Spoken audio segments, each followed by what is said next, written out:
wise.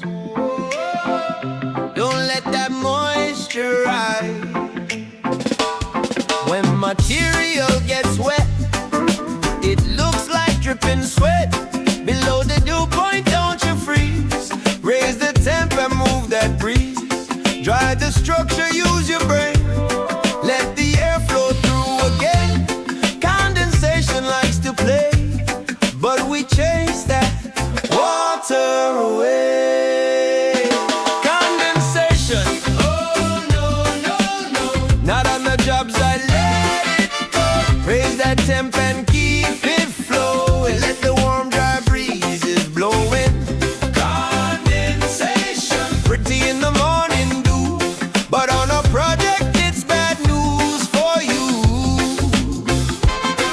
On your soda can it's fine, you see, but not in walls or LVP.